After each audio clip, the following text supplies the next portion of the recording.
Creo que esta sesión será algo controversial.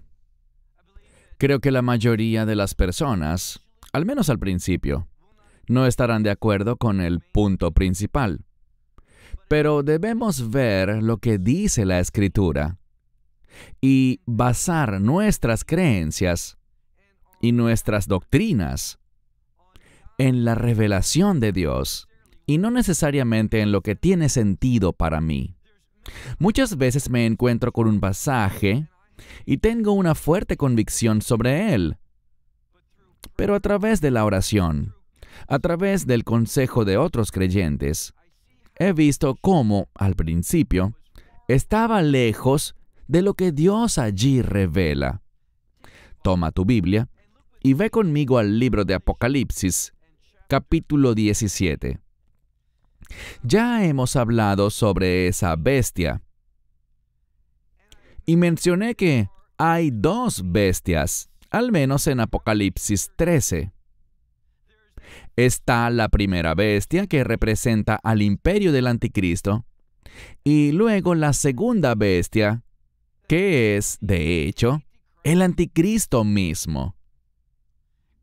Y ahora vamos a ver más de cerca lo que debemos saber sobre esa bestia, ese imperio, que el anticristo gobernará. Ya hemos visto que es un imperio blasfemo. Está en contra de la justicia de Dios y en contra de los propósitos de Dios. Miren conmigo el versículo 1, Apocalipsis 17, verso 1. Uno de los 7 ángeles que tienen las 7 copas, así que aquí hay una referencia a lo que trató el capítulo anterior, los juicios de las copas. Como todos saben, tenemos los juicios de las trompetas, que representan la ira de Dios. Pero se trata de una ira reducida de Dios, y lo digo por lo siguiente. Si se fijan en los juicios de las trompetas, un número se repite una y otra vez. El número 1/3. Pero cuando vemos los juicios de las copas, que en inglés también son llamadas frascos o tazones, cuando estas copas se derraman, leemos reiteradamente que allí la ira de Dios se completa. Esto trae fin a la ira de Dios. Y eso es profético, porque vemos en otras partes de la Escritura que esta profecía de Daniel capítulo 8 nos deja ver que es un pasaje para los tiempos finales y no para el pasado. De hecho, la mayoría de los eruditos judíos y cristianos ven Daniel 8 como una profecía ya cumplida, pero yo no. Y cuando miro esa profecía, veo que 3 veces hay una referencia clara de que esto es para el final del tiempo señalado. Representa el fin de la ira de Dios. Y por tanto, cuando vemos la Escritura aquí, dice que estos 7 ángeles tienen 7 copas que se relacionan con la ira de Dios. Y dice aquí que Él estaba hablando conmigo, diciéndome, ven y te mostraré el juicio. Vemos que hay una relación estrecha entre el juicio de Dios y la ira de Dios. Y vemos que ambas cosas están relacionadas porque traen el orden de Dios. Entonces dice, te mostraré el juicio de la gran ramera. Bien, sabemos proféticamente que la prostitución puede relacionarse con el adulterio, y más comúnmente cuando miramos la profecía de Ezequiel o la profecía de Jeremías o la de Isaías, o de cualquiera de los profetas, vemos que frecuentemente la idolatría es referida como adulterio. Vemos, por ejemplo, en el libro de Apocalipsis capítulo 14, que se habla de 144,000 varones y que son vírgenes. ¿Qué significa eso? La mayoría de la iglesia toma eso literalmente y entienden que esos 144,000 son varones, judíos vírgenes. Pero si se fijan, dice que ellos siguen al Cordero donde quiera que vaya y que no se han corrompido.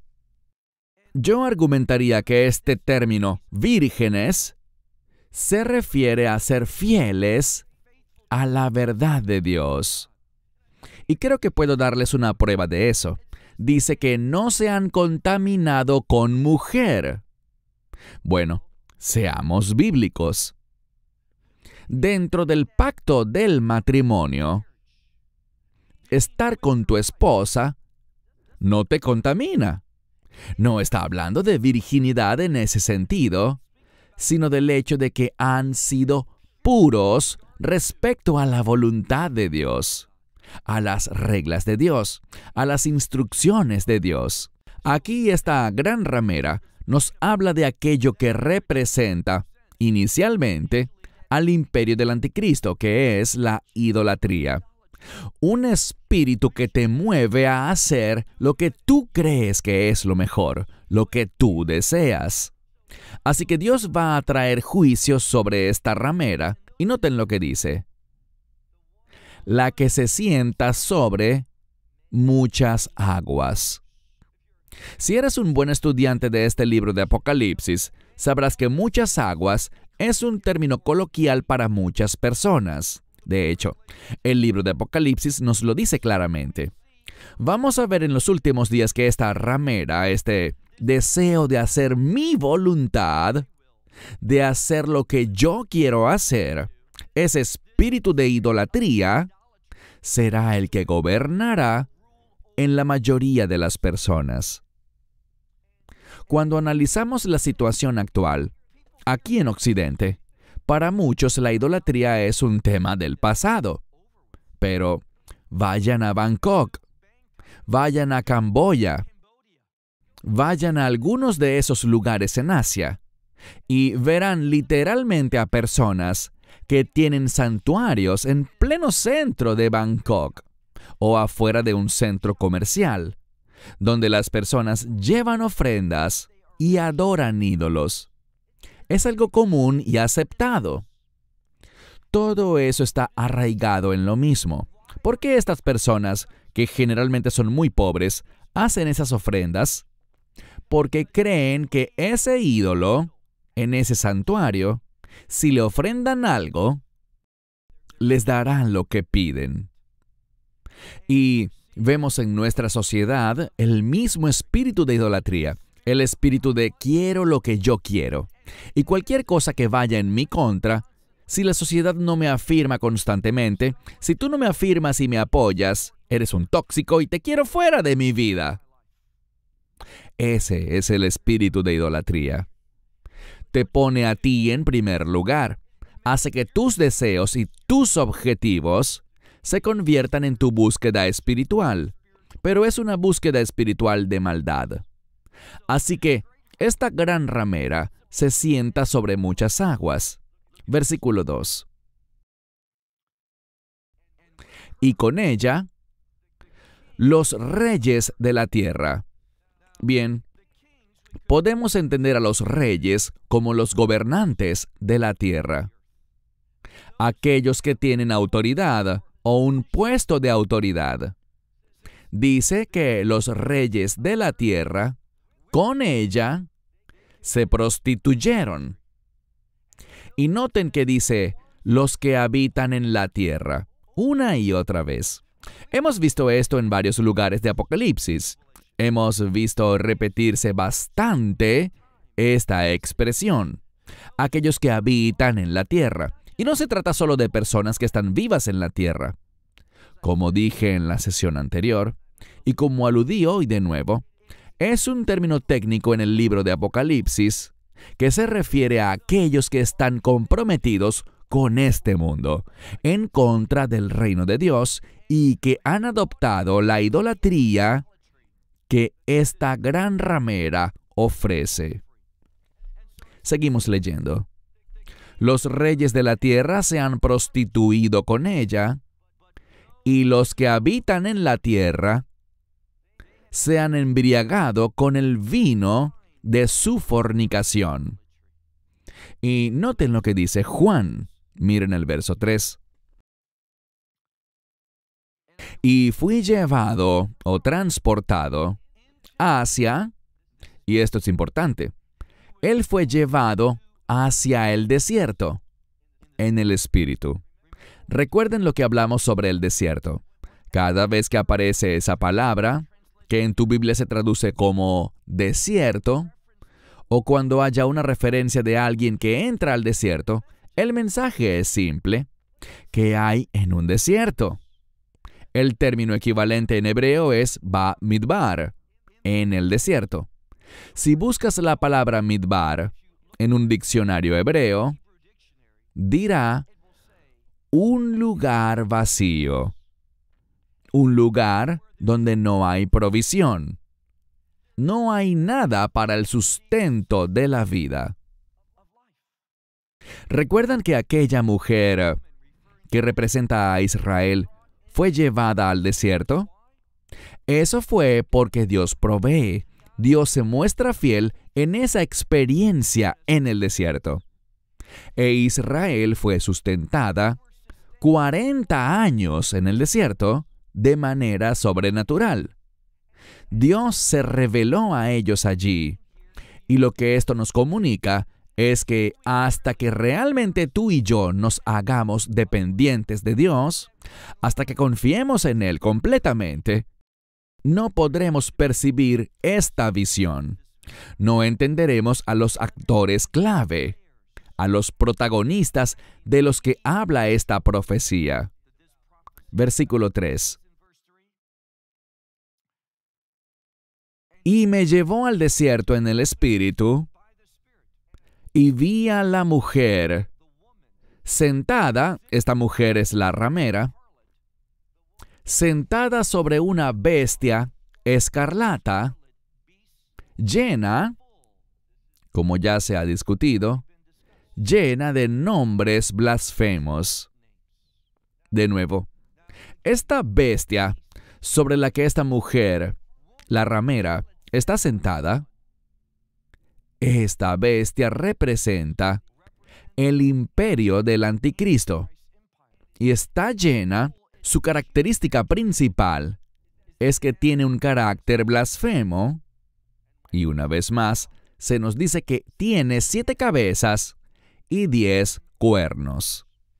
En la segunda parte del capítulo 17, hacia el final, empezamos a enfocarnos en esos 10 cuernos, que se nos dice proféticamente en este libro, que representan 10 reyes que actualmente no tienen reino, pero que tendrán un reino junto con la bestia. Así que es algo que antes de los tiempos finales no podremos discernir quiénes son estos 10 reyes.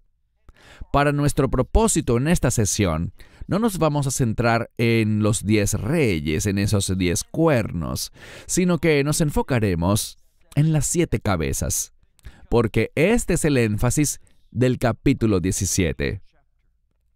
Mira de nuevo lo que dice.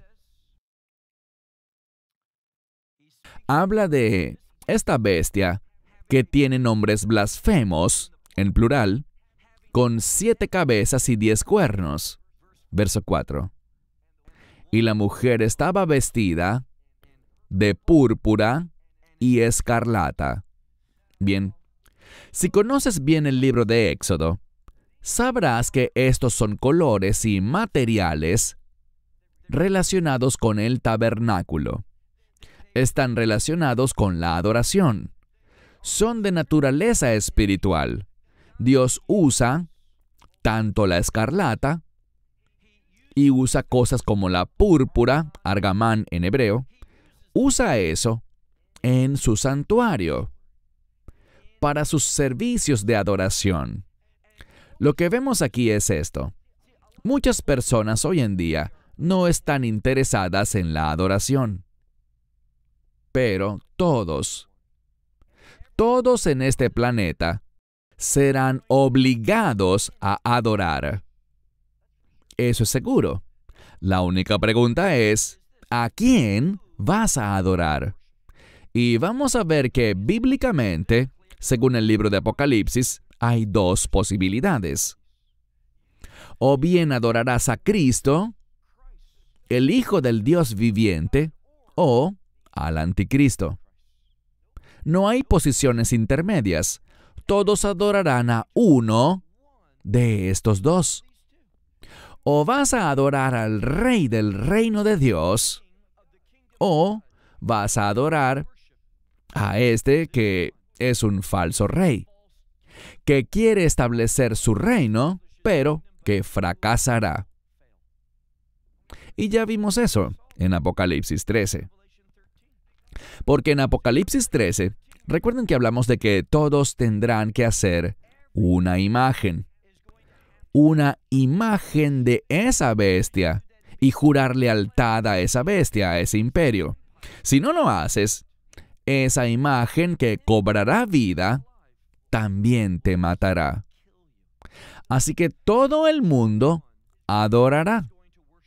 Y aquí tenemos la imagen de esta bestia vestida de púrpura y escarlata, como una falsa representación de la adoración a Dios.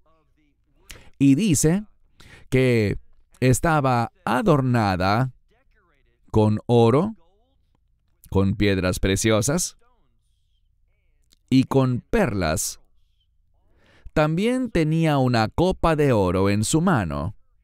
Esta ramera, ¿llena de qué? Llena de abominaciones y de inmundicias en su fornicación. Y con fornicación nuevamente la Biblia se refiere a una adoración idólatra. Verso 5. Y sobre su frente, ahora vemos algo. Vemos que el sumo sacerdote tiene lo que se llama un sitz, que es una placa de oro que dice Kadosh le Adonai, santo para el Señor. Eso lo lleva el sumo sacerdote. Él está comprometido con los propósitos de Dios, está dedicado a ministrar la santidad de Dios para el pueblo. Pero cuando miramos a esta falsa representante, sobre su frente está escrito un nombre: Misterio. Babilonia la Grande. Quiero hacer una pausa un momento y hablar un poco sobre el misterio. Bíblicamente, un misterio es algo que se revela en el Nuevo Testamento y que no fue mencionado o desarrollado realmente en el Antiguo Testamento. Probablemente el mejor ejemplo de eso es el arrebatamiento. Los profetas del Antiguo Testamento en su mayoría, y quizá podamos encontrar algún verso aquí o allá que nos dé una pista posible, pero en su mayoría el rapto no es algo que los profetas de la antigüedad realmente esperaran o conocieran.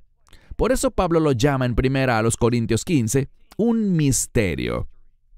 Bueno, ahora tenemos otro misterio, pero falso. No tiene nada que ver con una promesa profética, nada que ver con la obra de Dios. Noten lo que dice. Escrito sobre su frente está un nombre, misterio. Babilonia la Grande, la madre de la prostitución y de las abominaciones de la tierra. Esto nos dice a ti y a mí, al lector, que esta ramera y el imperio, esa bestia sobre la que ella se sienta, no tienen nada que ver con Dios en lo absoluto. Todo acerca de este imperio, todo lo relacionado con esta adoración que inicia el imperio del anticristo, en la que se enfoca, es algo impío, es desagradable para Dios. Presta atención. Vemos aquí Babilonia la Grande, la madre de la prostitución y de las abominaciones de la tierra. Verso 6. Y miré a la mujer. Y noten, esta mujer, esta ramera, que se sienta sobre la bestia, está relacionada con el carácter de este imperio. Es un imperio idólatra. Noten lo que dice. Ella estaba ebria. ¿Ebria de qué? De la sangre de los santos. Insisto en esto. Algunas personas querrán decir que estos santos son los santos de la tribulación. Yo no veo eso. No veo ninguna razón para introducir ese tema en esta discusión.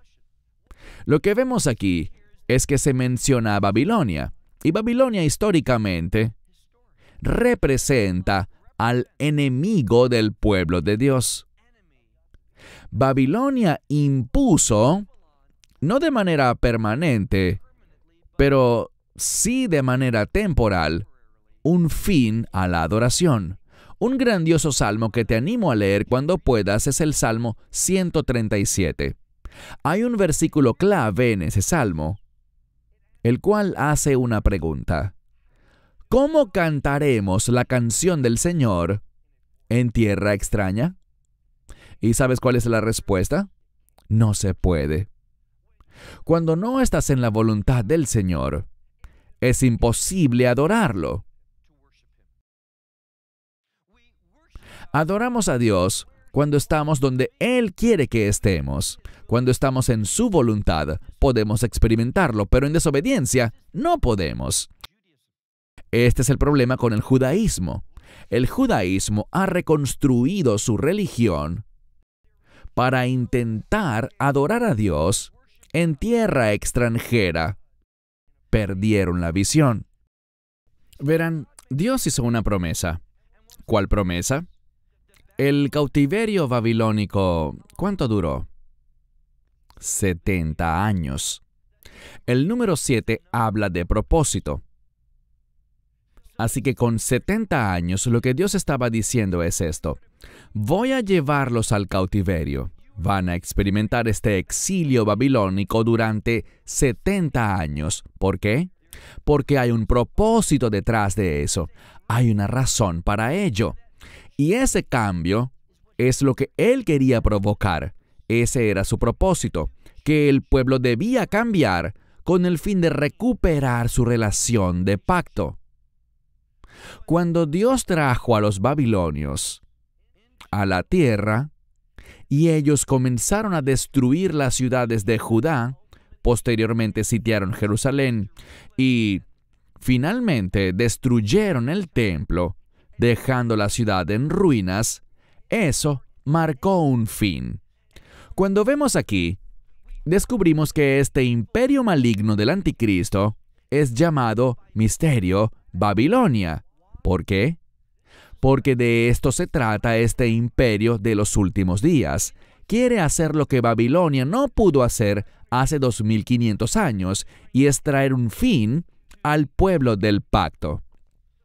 Así que vemos aquí que se llama Babilonia la Grande, la madre de la prostitución y de las abominaciones de la tierra. Y miré, y la mujer, esta ramera, estaba ebria de la sangre de los santos y de la sangre de los que testificaban de Yeshua. Y maravillado, me maravillé por ella con gran asombro. Esto lo dice Juan. Y el ángel me dijo, ¿por qué te maravillas? Yo te diré el misterio de la mujer. Y no solo el misterio de esta mujer, de esta ramera. sino también de la bestia, de esta que la carga y que tiene, vemos esto mismo una y otra vez, esta bestia que tiene 7 cabezas y 10 cuernos. Verso 8.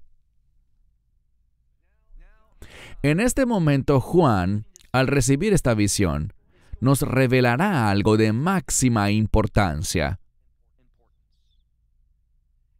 Y lo que va a decirnos es que esto no es algo nuevo. Esto es algo que le ha sucedido consistentemente a su pueblo de pacto. Porque esta bestia querrá destruir a la iglesia. Pero al final, esta bestia fijará su mirada sobre Israel. Porque si logra destruir a Israel, los propósitos de Dios no se establecerán. Así que dice aquí, mira con cuidado. Verso 8. La bestia, y de nuevo, si miras por ejemplo en Daniel, encontrarás que Daniel es quien nos revela que una bestia es un imperio. Así que no se refiere literalmente a una bestia, sino a un imperio, y dice, la bestia que viste era y no es, y está a punto de subir del abismo. Si conoces este libro de Apocalipsis, sabrás que hay una relación entre el abismo y Satanás. Este abismo se relaciona con el Hades o el infierno, y sabemos algo de lo que hablaremos en nuestra próxima sesión, nuestra última sesión, que Satanás será tomado o detenido, y me encanta esto, por un ángel. Al decir esto, recuerdo que una vez vino un niño pequeño, muy paciente, muy respetuoso. Se me acercó y me dijo, tengo una pregunta. Y le pregunté, ¿cuál es tu pregunta? ¿Cómo se llama el ángel que atrapó a Satanás y lo llevó a prisión y lo ató allí por 1000 años, sellando ese calabozo suyo? Y la buena noticia es esta. No se nos dice.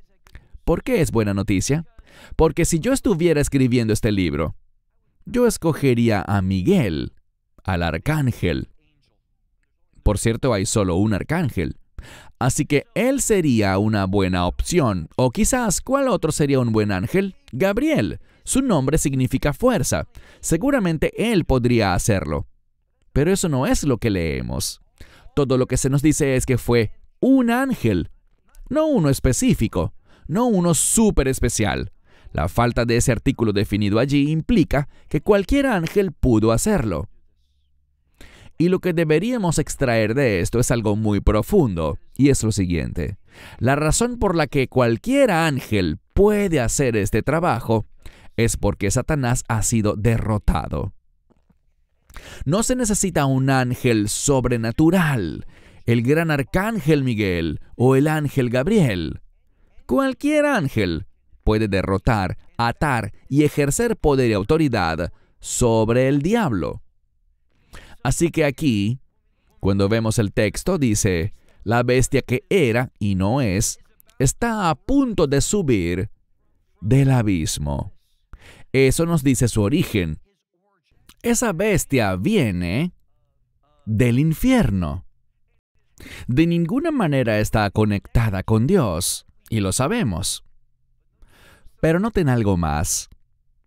Esta bestia, además, ¿se dirige a dónde? Me gusta esto porque déjame ver lo que dice tu Biblia. Va a la perdición. Y perdición es sinónimo de destrucción. Pero el griego original no dice que va a la perdición, sino que hay un prefijo. Una preposición utilizada como prefijo en esta palabra griega y significa se aleja hacia la perdición o destrucción. Lo que se nos está diciendo, lo que se enfatiza en el idioma original, es que esta bestia se irá para siempre. No tiene la capacidad de ser eterna. Esta bestia está destinada a irse. Era, y no fue, y es ahora, pero no será para siempre. Lo que está diciendo es que esta bestia no tiene conexión con el reino. No es parte del plan de Dios y por lo tanto será destruida. Va encaminada hacia la destrucción. Cuando vemos esto en el idioma original, nos brinda aliento. No solo nos dice que Satanás está derrotado, sino también su imperio. Por lo tanto, una persona tendría que ser muy, pero muy necia para querer unirse a su equipo, unirse a ese imperio. Está derrotado, va a desaparecer. Dios promete que será destruido. Y dice, sigue leyendo en el verso 8, los que habitan sobre la tierra, una y otra vez vemos a ese grupo. Y ese grupo nunca se ha conectado con el pueblo de Dios, nunca ha realizado un pacto con Dios, nunca ha reconocido la sangre del Mesías ni el Evangelio. Siempre se refiere a un grupo de personas al que Dios en última instancia, oye bien, Dios en última instancia los destruirá a ellos junto con el enemigo. Y estoy hablando del diablo, Satanás. Por eso es que aquellos que leen Apocalipsis 3:10 y lo usan como la supuesta prueba de que seremos salvados y liberados de todo lo relacionado con el anticristo, están malinterpretando ese versículo. No tiene nada que ver cuando dice que seremos guardados de la hora de la prueba o la hora del juicio que vendrá sobre el mundo. ¿Sobre quiénes? Sobre los que moran en la tierra. No tiene nada que ver con el pueblo de Dios. Esta prueba, esta destrucción, no tiene nada que ver con el pueblo de Dios. Se trata del Señor destruyendo al enemigo. Eso es lo que vemos aquí. Los que habitan en la tierra se maravillarán. ¿Quiénes? ¿Quiénes son estos que moran en la tierra? Los que no tienen sus nombres escritos en el libro de la vida desde la fundación del mundo. Ellos no tienen conexión. Son personas rebeldes que no tienen esperanza y que no tienen un pacto con Dios. Y dice, sigue leyendo al final del verso 8. Al ver, esta es la segunda vez. Siempre que algo se repite en las Escrituras es para darle énfasis. Al ver a la bestia que era y ya no es, pero aquí está lo que se enfatiza, pero que de nuevo será. Así que era, ya no es y volverá a ser otra vez. Cuando leemos el capítulo 17, este capítulo nos enseña quiénes serán los que recibirán la medida completa de la ira de Dios. Y serán aquellos que habitan en la tierra. Recuerden que ese término no tiene nada que ver con su ubicación física. Tiene que ver con los que no tienen sus nombres escritos en el libro de la vida del Cordero. Tiene que ver con aquellos que son parte y están comprometidos o conectados con el imperio del anticristo. Y todos ellos que al ver, y aquí está el énfasis, esta palabra maravillarse literalmente puede traducirse como asombrarse. Ellos van a ver este imperio que era y que ya no es, pero que reaparecerá como un tipo falso de resurrección. Este imperio que era y ya no es, va a reaparecer y todo el mundo quedará asombrado por eso. Y te sugeriría esto, que el mundo ahora mismo se está preparando para unirse a él. Lo que estamos viendo hoy es un espíritu de engaño que se extiende por todo el mundo. Si viajas a distintas partes del planeta, te toparás con personas que obviamente se ven diferentes, y cuando hablan ciertamente suenan diferente. Hay aspectos culturales que son muy diferentes a los tuyos. Pero cuando consideras toda esta variedad de lugares, pueblos, naciones, lenguas, todo eso, lo que vemos es que el mismo engaño que está afectando a esta nación, esa misma mentira y falsedad, ¿adivina qué? Está viva y activa, afectando a otras naciones por igual. Hay un espíritu de confusión, de engaño, que se está apoderando del mundo entero. Este espíritu de engaño proviene del padre de la mentira, que es el mismo Satanás. Está preparando a este mundo para que haga lo que él quiere. Lee Isaías 14. Él quiere ser adorado. Ese es su deseo final.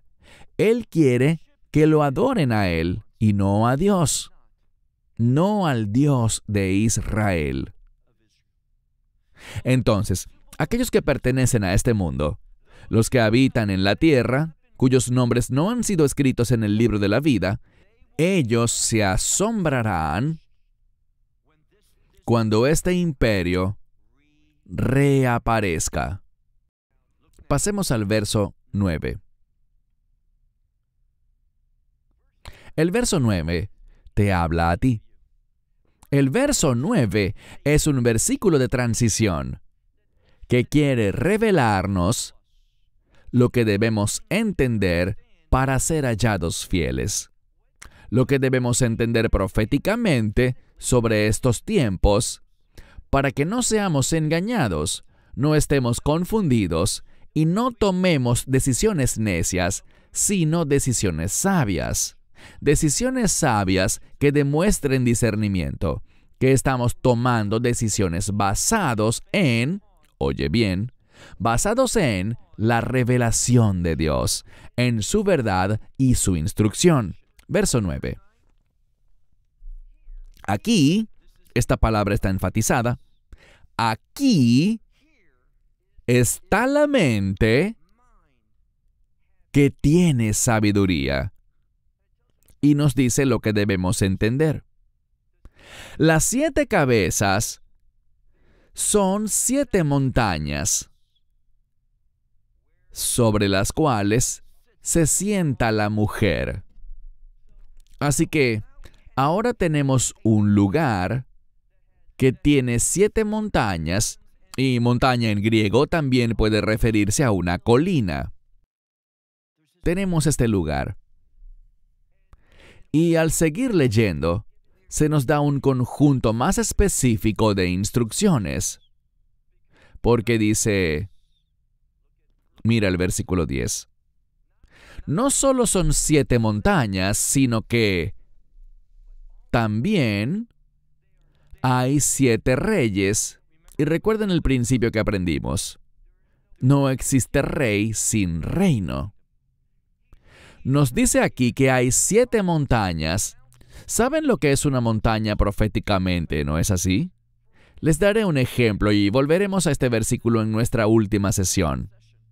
En Isaías capítulo 2, donde habla sobre los últimos tiempos. ¿Qué sucederá en los últimos tiempos? La montaña del Señor se convertirá en la montaña mayor. Esa palabra mayor significa la montaña principal. ¿Qué es una montaña proféticamente? Una montaña es un gobierno. Y lo que dice aquí es que la montaña del Señor, ¿y cuál es la montaña del Señor? Jerusalén. Jerusalén será el lugar donde se establecerá el gobierno de Dios. Y tenemos aquí que esta bestia, que tiene 7 cabezas, también representa 7 entidades gubernamentales diferentes. Y continúa explicándonos. Dice que también son 7 reyes. Y luego noten lo que dice. Sobre estos 7 reyes, 5 han caído.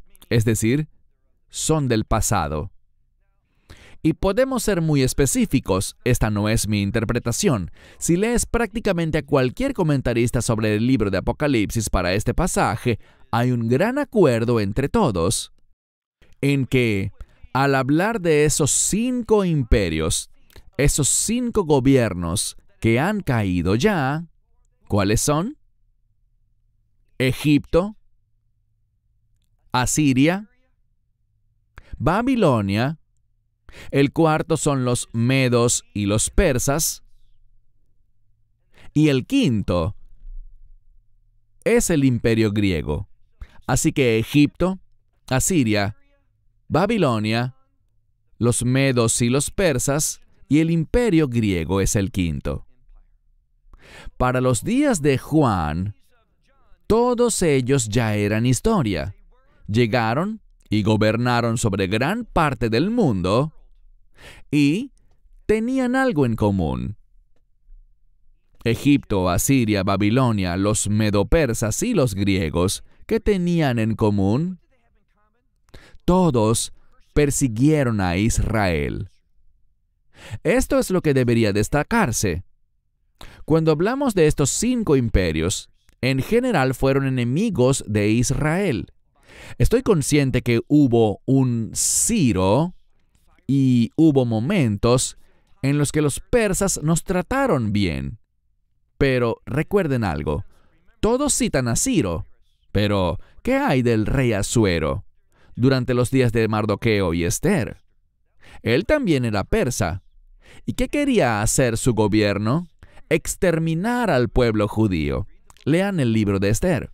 Así que cuando hablamos de estos 5 imperios, eran bárbaros, eran rebeldes contra el plan de Dios y querían destruir al pueblo judío. Pero sigue leyendo. El texto dice, 5 han caído y 1 es. Allí no tenemos que adivinar qué imperio gobernaba en los días de Juan. Todos lo sabemos, ¿cierto? Roma. Y de nuevo, ¿fue Roma amigo del pueblo judío? ¿Un aliado de Israel? Ni de cerca, ni de cerca. Sabemos que los romanos, en el año 70 después de Cristo, destruyeron la ciudad de Jerusalén y el templo. En un sentido, ese exilio aún no ha terminado.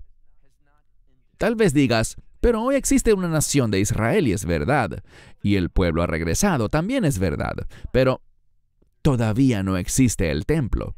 Desde la perspectiva del judaísmo, y les doy la razón en esto, hasta que no haya un templo construido, el exilio continúa. Así que los romanos, ese imperio que gobernaba en tiempos de Juan, fue terrible para Israel y los judíos. El exilio duró 1800 años y todavía continúa, porque no hay un templo.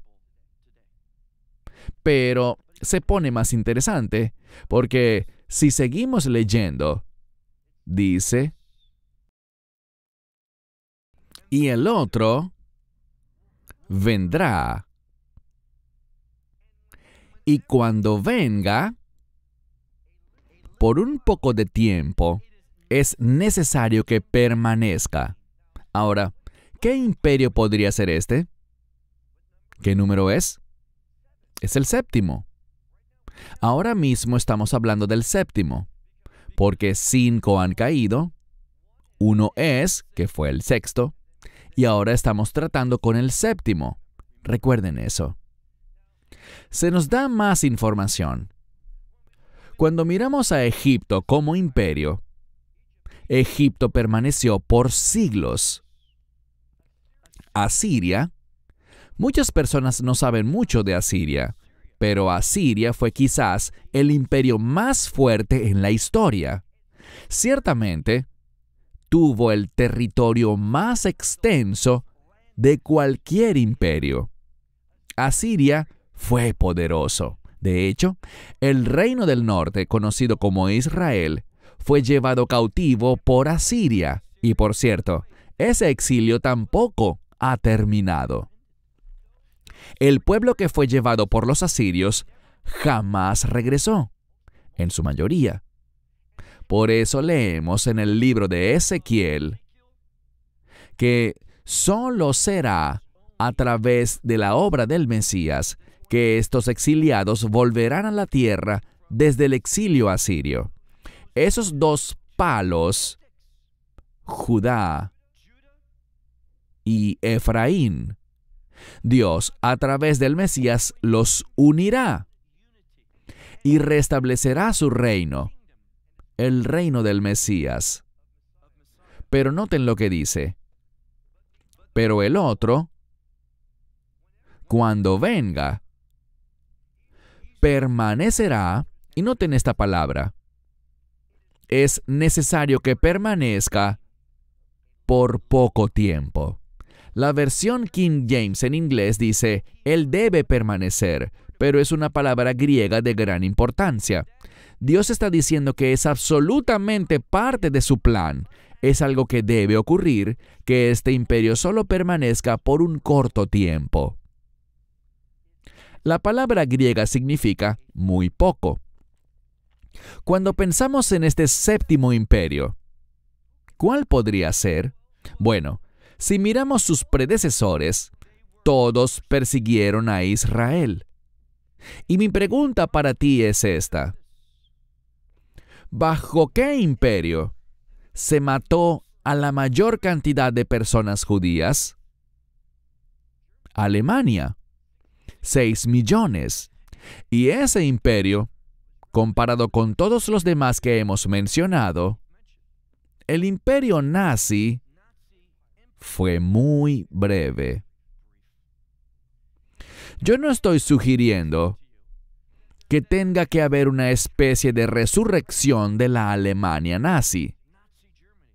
Ni siquiera tiene que ocurrir en Alemania. Cuando vemos lo que dice la Escritura, y aquí regresamos a Daniel capítulo 8, allí encontramos la palabra hebrea Yaván, que es una palabra para definir a Europa. Lo que vemos aquí es que nuevamente vendrá un imperio, y cuando el mundo lo vea, cuando aquellos que pertenecen al mundo lo vean, se van a asombrar, quedarán atónitos, causará que se maravillen, y será casi un sentimiento de desesperanza. Si este imperio es capaz de regresar, reconstruirse y restablecerse, la gente se sentirá sin esperanza y por tanto se someterán a él en lugar de oponerse. Pero habrá una excepción, la Iglesia, porque nunca estamos sin esperanza y sabemos que con Dios todo es ¿qué? Todo es posible. No nos preocupan las probabilidades adversas, ni nos preocupa lo imposible, porque Dios ha demostrado una y otra vez que lo que es imposible no es problema para Él. De hecho, si lees en Daniel capítulo 8, encontramos algo. ¿Recuerdas los dos imperios? Uno es el carnero, que en mi opinión es el imperio islámico, y luego está el macho cabrío, que yo considero que es el imperio del anticristo. Descubrimos allí un versículo que me brinda mucho consuelo. Dios va a vencer, a derrotar al macho cabrío. ¿Recuerdan que Él separará las ovejas de las cabras? Las cabras representan a los que pertenecen al imperio del anticristo, y Dios derrotará al macho cabrío, como dice Daniel, con Efes, que significa Efes, cero, nada. Él derrotará al enemigo con nada, Dice Efes Yad. Yad es mano, que significa poder. Él no levantará ni una mano para derrotar al enemigo, no importa cuán fuerte, cuán poderoso ni cuán sobrenatural sea. Insisto, si conoces el libro de Apocalipsis, sabemos exactamente lo que Dios hará. Ni siquiera levantará su mano, no tiene que hacerlo. Cuando Dios quiere traer un cambio, ¿qué tiene que hacer?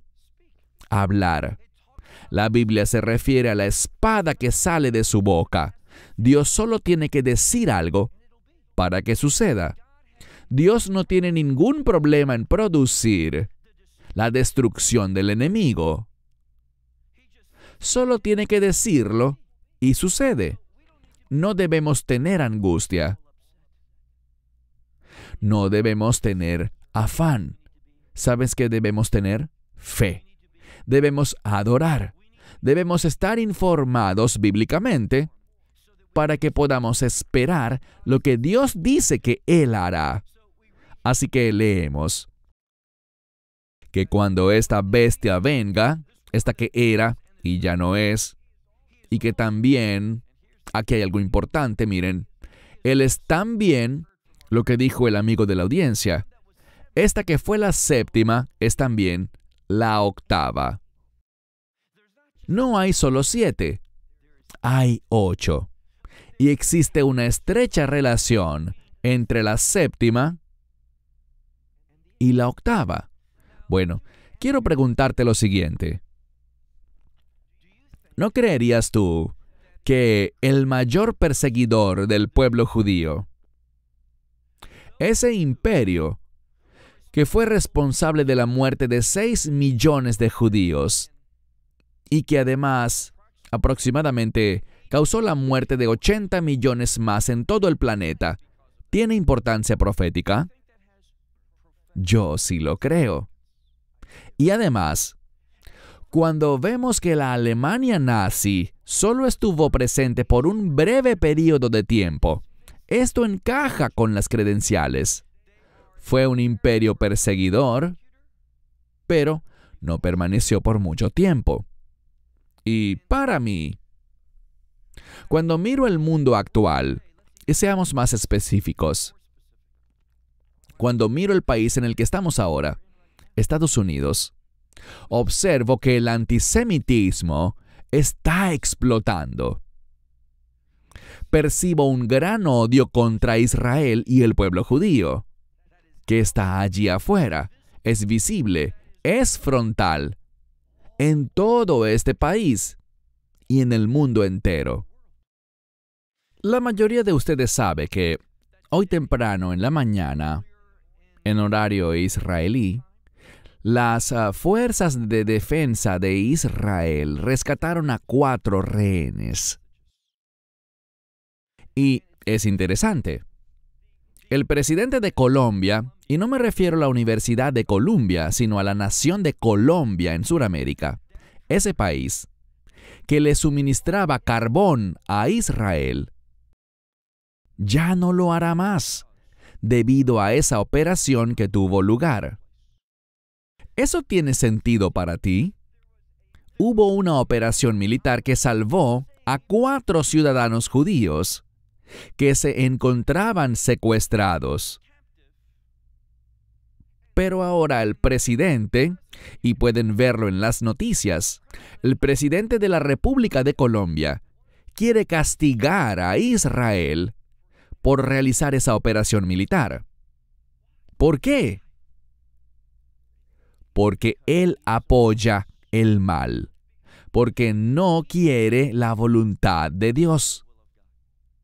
Visitamos Colombia hace unos meses, en marzo de 2024. Una iglesia maravillosa.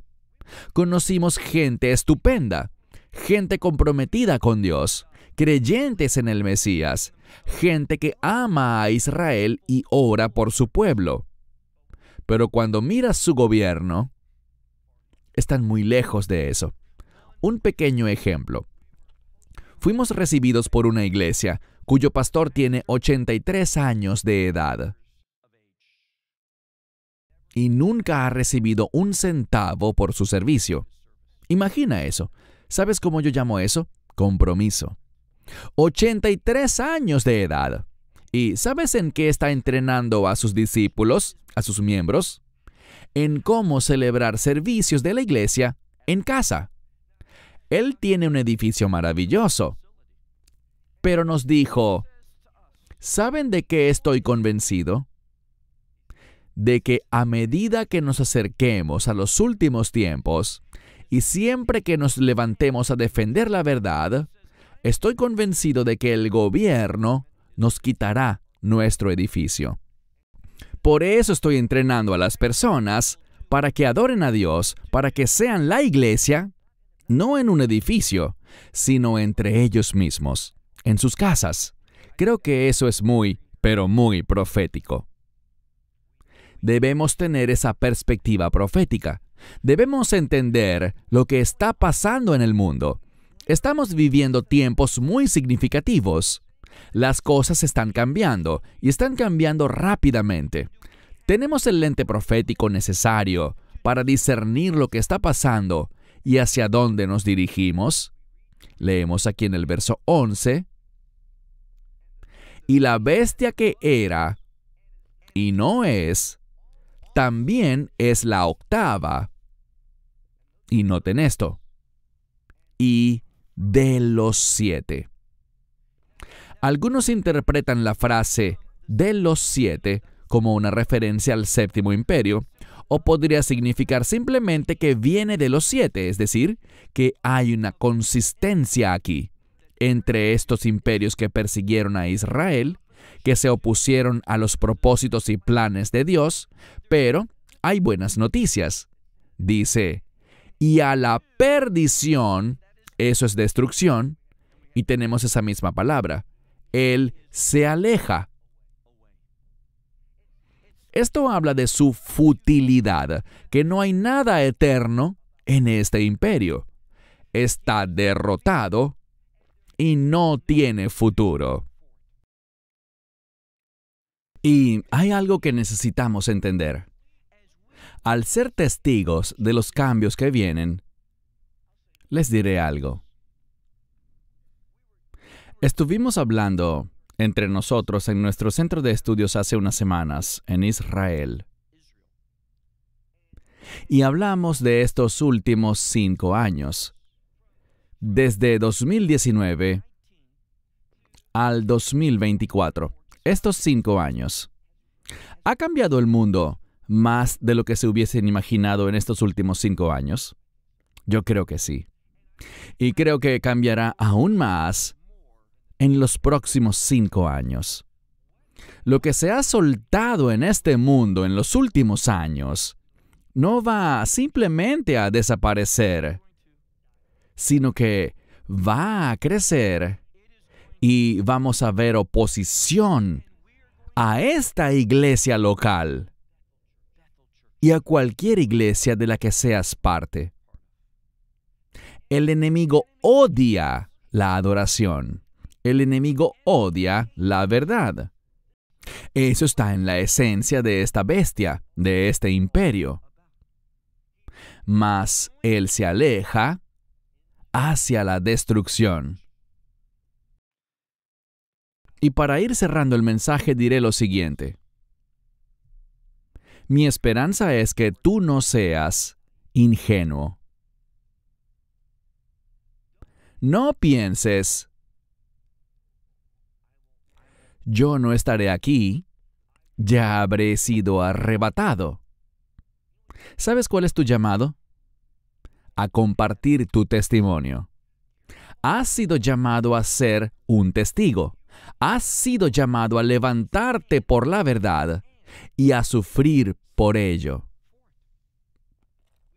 Vemos a los primeros apóstoles, y ellos alababan a Dios porque fueron considerados dignos de sufrir por la justicia. Y entendamos que la justicia, la ley, no nos hace justos. ¿Estás de acuerdo? La ley no te hace justo, pero la ley tiene un propósito. Nos enseña lo que es justo y lo que es injusto. Y no es casualidad que este imperio, al final, sea liderado por el hombre de anomía, el hombre que va en contra de la ley. Quiero decir, ¿cuál es la característica principal de la ley? Si crees en el Mesías, seguramente lo sabes. Es el amor. Ama al Señor tu Dios con todo tu corazón, alma, mente y fuerzas, y ama a tu prójimo como a ti mismo. Esto que el Mesías enseñó es la base de la ley, el amor. La ley no nos enseña solo lo que es justo, sino también nos enseña qué es el amor, cómo amarnos unos a otros, cómo manifestar ese amor por Dios. Y por eso el Mesías dice, al mirar a los discípulos, en los últimos días, o en otras palabras, al mirar a la iglesia, en los últimos días, dice Mateo 24, que el amor de muchos, ¿qué? Se enfriará. ¿Y qué significa eso? Vamos a olvidar cómo amarnos unos a otros. No vamos a tener sensibilidad por la Torá. La ley no nos salva, todos lo sabemos, pero Pablo nos dice que la ley me muestra mi necesidad de salvación. En otras palabras, cuando estudio los mandamientos de Dios, aprendo cuán justo es Él y cuán impío soy yo. Aprendo que necesito ser justificado. Necesito ser reconciliado con Dios. Y la ley también me enseña, como Abraham enseñó, que es por fe. Abraham creyó en Dios y Dios se lo contó como justicia, no por obras, sino por fe.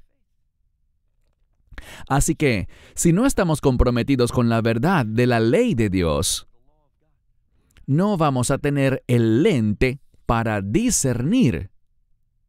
Verán, no es casualidad que esta semana que viene, ahora, si sigues el calendario rabínico, yo no lo sigo, por cierto, pero si tú lo haces, Shavuot, o quizá lo conozcas mejor como Pentecostés, comienza el lunes por la noche, es el martes. Pero si sigues lo que yo diría que es el calendario bíblico, Pentecostés siempre debe tener lugar el primer día de la semana. Ahora, normalmente, cuando miras los pasajes relacionados con Shavuot, se centran en la ley, y más precisamente, en los 10 mandamientos. Así que, si le preguntas a cualquier judío ortodoxo, ¿qué se celebra en Shavuot o Pentecostés? ¿Qué se conmemora? Te dirá la entrega de los mandamientos.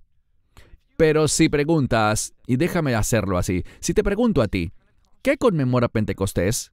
Tú responderías, el derramamiento del Espíritu Santo. ¿Crees que hay una relación entre ambos? Es solo por medio del Espíritu Santo que las personas pueden ser salvas y que sean capaces además de tomar las instrucciones de Dios y aplicarlas a nuestra vida para servir a Dios. Lee cuando puedas Romanos 7:6. Dice que debemos servir a Dios no bajo el régimen viejo de la letra, sino en el régimen nuevo del Espíritu. ¿Y qué se supone que debemos hacer? Servir a Dios. Y Él ha provisto su Espíritu Santo, que es el Espíritu del Mesías, con el fin de que podamos hacerlo. ¿Y qué dice la Escritura? Que cuando venga el Espíritu Santo, nos guiará a toda verdad. Nos guiará hacia la justicia. ¿Qué significa eso? La justicia es la característica principal del reino de Dios. Solo por medio del Espíritu Santo podemos demostrar justicia. Y concluiré con esto. Romanos capítulo 8, verso 4. Aquellos que no andan en la carne, sino en el Espíritu, cumplen la justicia de la ley. A eso hemos sido llamados. Ese es el testimonio, que la gente nos mire y cuando vean cómo somos guiados por el Espíritu, cuando vean la justicia de Dios en nosotros, ¿qué harán? alabarán a nuestro Padre Celestial, lo adorarán a Él. Ese es el llamado de la iglesia. Y eso es lo que hemos sido llamados a hacer en medio de la dificultad, tomar la cruz y seguir a Cristo. Padre Dios, te alabamos, porque eres verdaderamente un Dios de justicia. Te exaltamos porque tu reino está cerca. Y que toda esta oscuridad, maldad e iniquidad que se manifiestan por todo el mundo, sabemos que todo eso es temporal. Sabemos que todo eso desaparecerá. Señor, oramos por fortaleza. Oramos por un espíritu de resistencia y perseverancia. Oramos para ser vencedores y que podamos dar un testimonio de tu reino, de tu poder, de tu gloria y de tu unción, que está sobre nosotros y en nosotros, para que podamos vivir de una manera que exalte tu santo nombre. Que podamos ser un instrumento, no de abominaciones, como el enemigo, sino que podamos ser un instrumento que manifieste tu carácter. Un carácter de justicia, un carácter de gloria, un carácter de santidad.